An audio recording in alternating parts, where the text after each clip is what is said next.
foi uma semana histórica para o país. A gente teve aí o impeachment da presidente Dilma, finalmente eles concluíram esse processo. E para o Estado também foi interessante, foi uma semana importante porque a gente teve um acontecimento até, vamos dizer assim, relacionado com o que aconteceu em Brasília. Embora esse assunto já tenha vamos puxar lá para 2014, 2015, por aí, né, Neto? Mas o que eu estou me referindo é com relação ao processo, vamos dizer assim, ao pedido, né, ao documento que foi protocolado na Assembleia Legislativa, acho que na última quarta-feira, quarta-feira. Nesse documento, 4 importantes entidades sindicais e representantes da sociedade civil, eles formularam um pedido de impeachment e protocolaram na Assembleia, e agora a gente vai, obviamente, acompanhar o rito que vai acontecer a partir daí.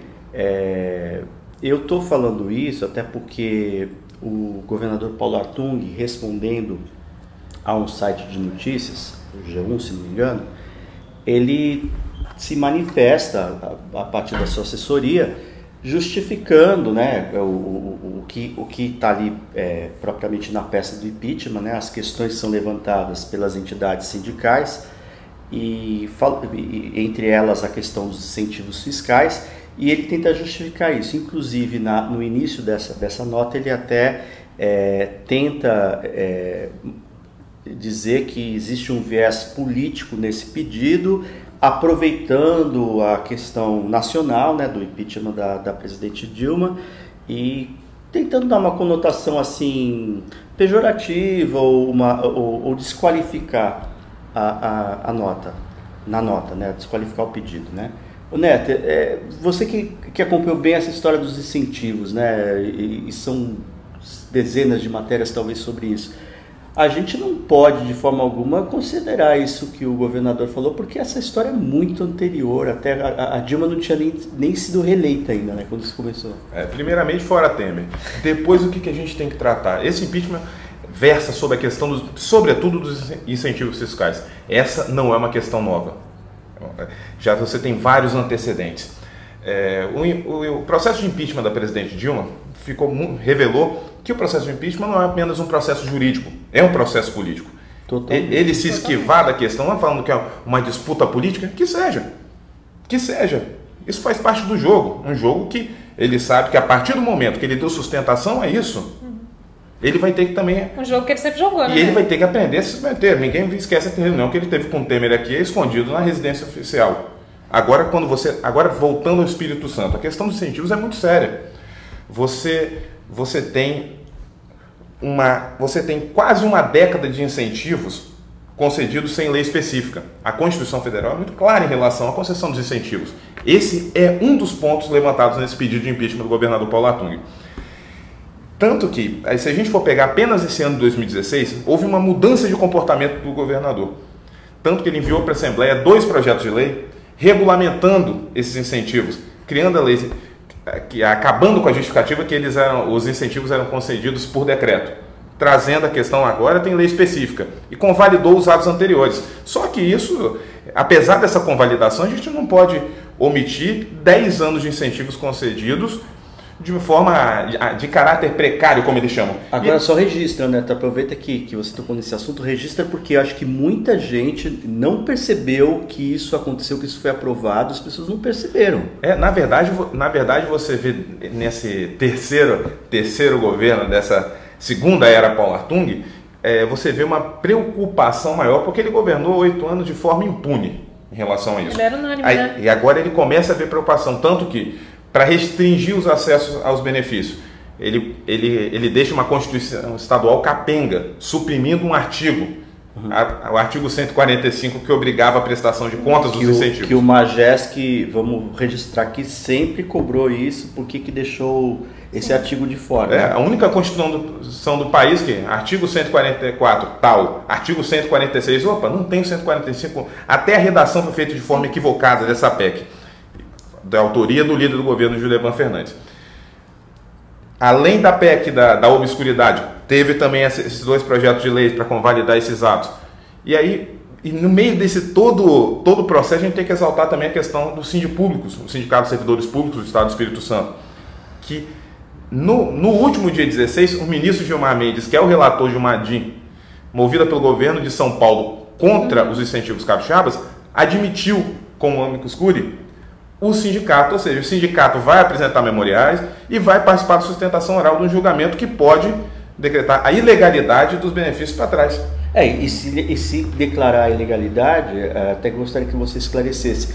Provavelmente essa lei que o Paulo aprovou agora para validar, ela não perde a força, né? A questão... Aí porque ela foi posterior. Porque aí a gente pode entrar uma discussão jurídica sobre uma regra de transição.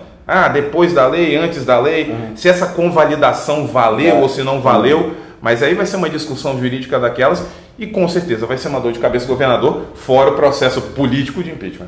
E aí, Renato, a parte política disso dentro da Assembleia, como que você vê? Parece que teve um acordo ali, né? Eu acho assim, tem duas coisas do viés político que a gente tem que destacar. O que motiva, né? Qual é a gota d'água que leva as entidades a fazer esse pedido de impeachment? Primeiro, a desigualdade, né, no trato da política econômica do Artung. Ele chega no terceiro mandato dizendo que tem que cortar, que tem que economizar, que todo mundo que tem que cortar na carne, que tem que sanear e tal. Então ele corta justamente aonde? Ele corta nos servidores, ele corta nos serviços, né? Ele passa na navalha. Agora, para a classe econômica, né? Ele vai e não só faz os incentivos, né? Continua mantendo os incentivos, 1 bilhão, né? Em renúncia e isso, em média. sem publicação, porque a publicação na justificativa dessa PEC era porque isso constrangia as empresas que estavam recebendo os benefícios. Foi por causa dessa justificativa. Quer dizer, o cidadão não tem direito de saber quem é que está deixando de pagar imposto, o né? O cidadão que contribui. Que paga o imposto dele, exatamente. Isso é uma questão. Já que ele está falando da questão política, né, tem que ver que também a construção dessa PEC, sim, desse pedido, tem um viés político, sim, e muito justo. Faz parte do jogo, ele sempre jogou esse jogo, só que agora o jogo vira contra ele, tem que saber jogar também. Outra coisa foi a reação dele, né? A movimentação que aconteceu na Assembleia, no mesmo dia em que o pedido é protocolado na Assembleia, tem uma movimentação na casa orquestrada pelo líder do governo, porque a primeira coisa que a gente começou a questionar, né?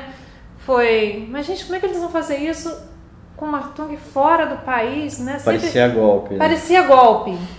Né? Porque quando teve a reeleição do Teodorico, a terceira, havia um movimento em favor da vitória, lembra?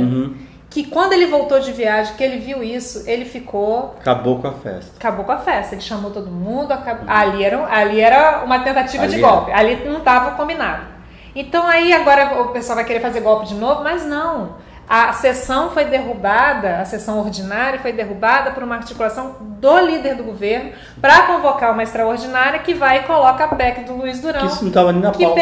Que não estava nem na pauta, estava parado desde junho, né? Desde antes do recesso. Que o Paulo tinha falado, vamos só tratar isso depois da eleição. Aí coloca a PEC, e a PEC a gente sabe tem endereço certo, é para reeleger, tanto que quando o Gilcinho vai fazer o discurso dele lá, ele não fala sobre o processo em si, ele se desdobra em elogios ao Ferraço. Quer dizer, a PEC foi feita para reeleger o Ferraço pela 4ª vez, e aí qual é, né, a moeda ali? Tem gente falando porque coloca o Ricardo Ferraço na fila. Que Ricardo Ferraço? O negócio é a CPI, o pedido de impeachment que está ali na Assembleia, né?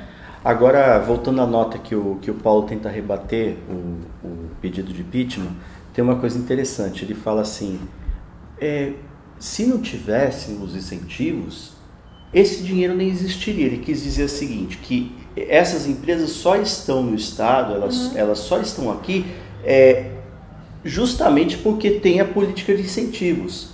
Então, como eu estou abrindo, ele quis dizer, em outras palavras, média 1 bi por ano em incentivos, esse é o número estimado. Ele quis dizer, se eu estou abrindo mão de 1 bi, é porque eu garanti uma arrecadação supostamente maior que permite que eu possa conceder esse incentivo. Só que essa conta não é bem assim, né? E outra, e você justificar isso, a gente conseguiu isso, atrair as empresas, porque a gente deu os incentivos. Fica aquela coisa que nem crocante porque é fresquinho, sabe aquela coisa?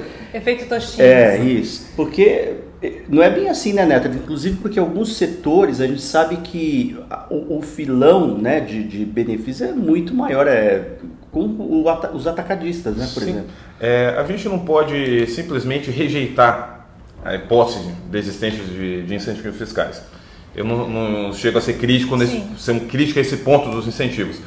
Mas cada incentivo tem que ser analisado. Qual é a contrapartida disso? Geração de empregos, como gostam de dizer muito, a prospecção. Está bem claro, tem muita transparência, né? Porque é dinheiro público. Então, você tem que saber para quem vai, quanto vai. A questão é tão relevante que o Ministério Público de Contas ele vai e opina na representação formulada por um procurador do Estado, mas que atuou ali como cidadão, junto ao Tribunal de Contas, denunciando essa questão da falta de transparência, opinando que o Tribunal de Contas determine a Secretaria da Fazenda que divulgue a lista completa dos incentivos fiscais,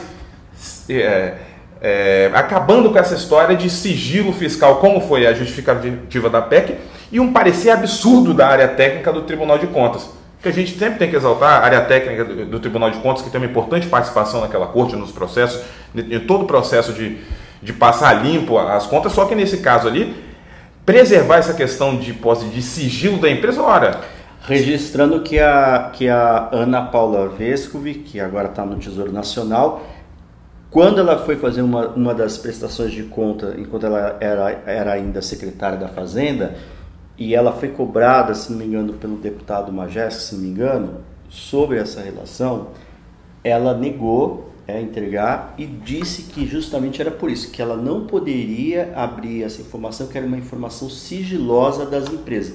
Eu acho que é o seguinte, se a empresa ela quer ter um incentivo fiscal do governo, ela tem que entrar nas regras. Então, assim, você tem que partir do pressuposto que a empresa ela precisa abrir essa informação, senão não entra. Então não receba incentivo fiscal do governo. É dinheiro público. É dinheiro público. E qual é o problema de se divulgar isso? Na verdade, a gente só gosta de manter na sombra, a gente no caso não, mas vamos dizer, o empresário, tá, você quer manter na sombra, então algo que não é lícito, então, porque se você for uma questão estratégica, a empresa pode divulgar informações. No mínimo levanta suspeição. Grandes empresas, grandes corporações têm que prestar contas ao mercado, tem que divulgar balanços, fatos relevantes. Por que a questão do incentivo não? Sendo que é dinheiro público envolvido. Mesmo que a gente acolha essa tese de que não haveria essa arrecadação nova por conta se não tivesse incentivos, então por que esconder? Mas tem uma outra coisa que para mim, pelo menos assim, que eu sempre me chama a atenção nesse negócio de incentivo. Eu também concordo com o Neto, não dá para você ser radical, não vai ter incentivo. Pode ter incentivo, mas isso cada caso é um caso. Você tem que estudar as contrapartidas, você tem que ter transparência, tem que saber para quem que está doando. Você gostaria de saber, por exemplo, que o Estado está dando incentivo para uma empresa que agride o meio ambiente ou para uma empresa que está envolvida em corrupção, entendeu? Corrupção. Caixa 2, sei lá o quê. Você provavelmente não gostaria de saber que o seu dinheiro está indo para uma empresa dessa. Então, por isso tem que haver transparência. Agora, tem mais uma coisa. A sensação que eu tenho, como contribuinte, é que quando parece que esse dinheiro de incentivo parece um dinheiro assim que como se ele não valesse o que vale, entendeu? Então, quando você fala assim, olha, você vai deixar de pagar, a sua empresa vai deixar de pagar 100 mil reais de um imposto qualquer esse ano. Não tem o mesmo, você entende como é? Parece que isso não vale, é um incentivo, perde a valoração, sabe? Você não sente isso? E aí agora quando a gente fala justamente na questão, aquele ponto da renúncia de 1 bilhão por ano, para onde está deixando esse dinheiro? Para a saúde, para a educação, para a segurança, para o devido pagamento do servidor? Sim. Então, esse é o grande problema. Aí não vem me falar que isso é uma questão meramente política. Não, é uma questão de Estado.